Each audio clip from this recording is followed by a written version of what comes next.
Hi! Welcome back to my channel Mahesh kitchen. ఎలా ఉన్నారండి? మీరందరూ బాగున్నారా? మరి ఒక కొత్త రెసిపీతోని నేను మీ ముందుకొచ్చాను. గోరుచిక్కుడుకాయ కర్రీ అండి. సింపుల్‌గా ఇంట్లో అందరూ చేసుకోవచ్చు. 10 నిమిషాలలో అయిపోద్ది. మరి నా వీడియోని మీరు కొత్తగా చూస్తున్నట్టయితే నా వీడియోని షేర్ చేయండి, లైక్ చేయండి, సబ్స్క్రైబ్ చేసుకోండి. మరి వీడియోలోకెళ్ళిపోదామా?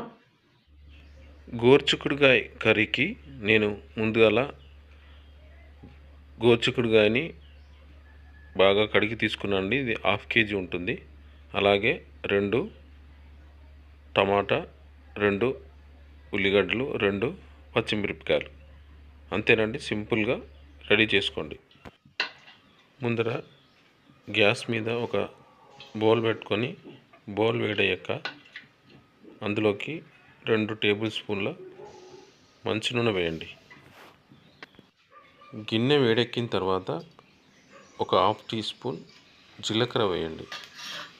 అలాగే ముందుగానే మనం కట్ చేసి పెట్టుకున్న 2 ఉల్లిగడ్డల్ని కూడా ఈ నూనెలో వేసేయండి.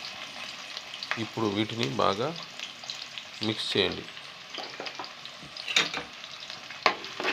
మన ఉల్లిగడ్డ కొద్దిగా బ్రౌన్ కలర్ వచ్చే వరకు వీటిని మిక్స్ చేయండి.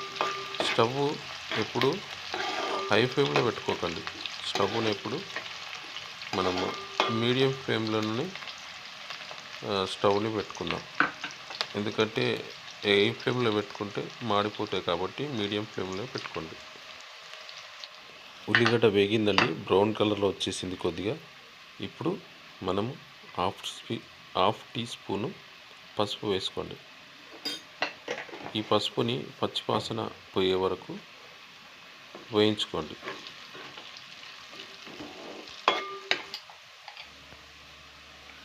ఇప్పుడు ఇందులోకి మనం 1 టీ స్పూన్ అల్లం వెల్లుల్లి పేస్ట్ వేసుకుందామండి. ఈ అల్లం వెల్లుల్లి పేస్ట్ కూడా మీరు నూనెలో బాగా వేపుకోండి. పచ్చివాసన పోయే వరకు ఈ అల్లం వెల్లుల్లి పేస్ట్ని మీరు వేపుకోండి. సింపుల్ అండి.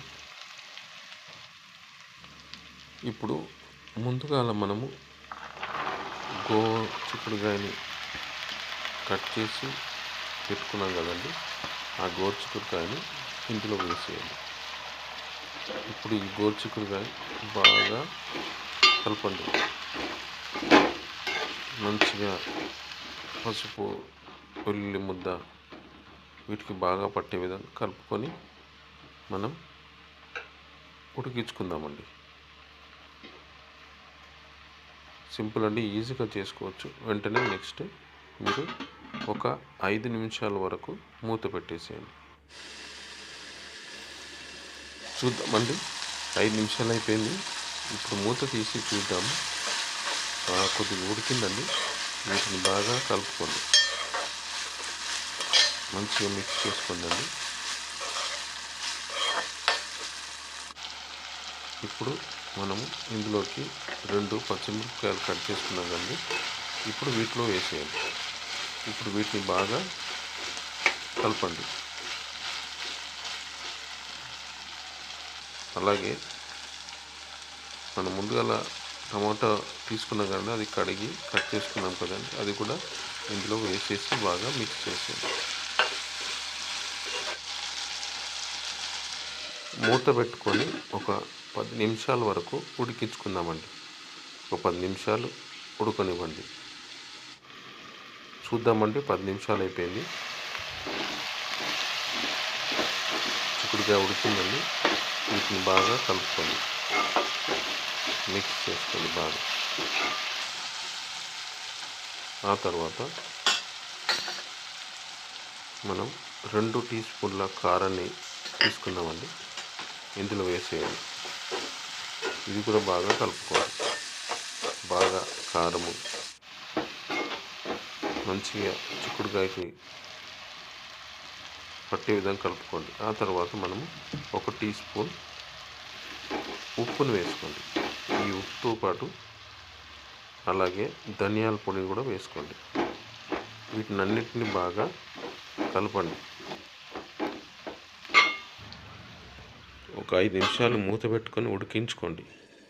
5 నిమిషాలు అయిపోయిందండి, చూద్దాము. ఇందులో ఒక గరం మసాలా వేసాను. ఈ గరం మసాలాతో మంచిగా కలుపుకోండి.